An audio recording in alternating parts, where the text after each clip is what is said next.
Introduction to the releasable knot chock. This was shown to me by someone else, not my idea, but I find it very useful. It's fun for ghosting if you want to do that, but also if you need to conserve webbing and you have a place for a knot chock to be set and you need to take all the webbing with you so you can kind of conserve along the way, say you're running low. It's another reason. Definitely practice this at home in a safe environment. Don't practice when you need it. This is something you want to get used to before you go in the field to use it. So the way it works, you're going to have your webbing with loops in the ends for rappel and pull. To set it out, you're going to fold that in half, take that bite, and then fold it over again. So you're going to have a bite on one side and the two strands on the other on the same side. That bottom one of the inside the bite, you're just going to fold it back and forth. I like to just kind of tilt this back and forth to get what I want. Now you can put a lot of loops back and forth here or only a few. It depends on the size of the crack and what you're trying to do. If you go too big, it'll become unstable. So you'll just have to figure out what size you need for what crack and practice. So they'll exit the two strands on one side and a bite on the other with this little fold. You'll fold that completely in half again.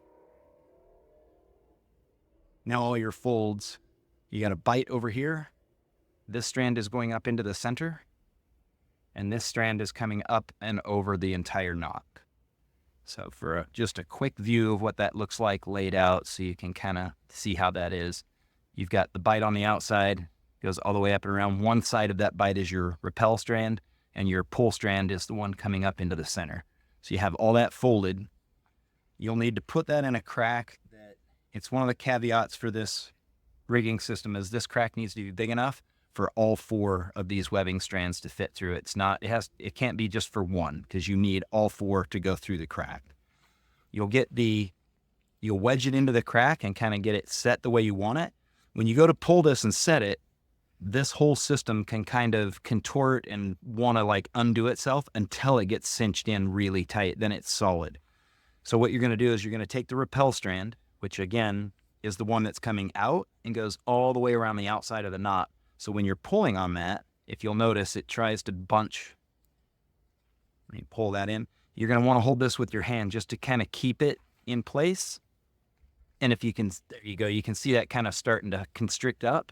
That strand wants to go around and pull the entire bundle through the crack, which obviously does not fit. So once that's all set, there you go. I want to wedge that in there nice and solid. You can hook up a rappel rope to your rappel strand. You'll have your pull line, whatever you choose to use, on your retrieval strand. So the retrieval is going up into the center. The rappel rope is going all the way up and around, and then you have this bite over here to allow that all to happen. So everybody will rappel down, and that's what they're rappelling on. And when it comes time to pull that, the pull cord is going to get pulled. I'm going to pull that slowly for you so you can see what happens. Since it goes up to the inside, you're going to see the first one start to pop out and it'll unravel itself from the inside out.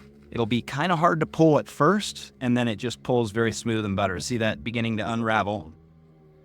And then when you continue to pull that, it just falls out of the crack. And then everything comes back and you're ready to go.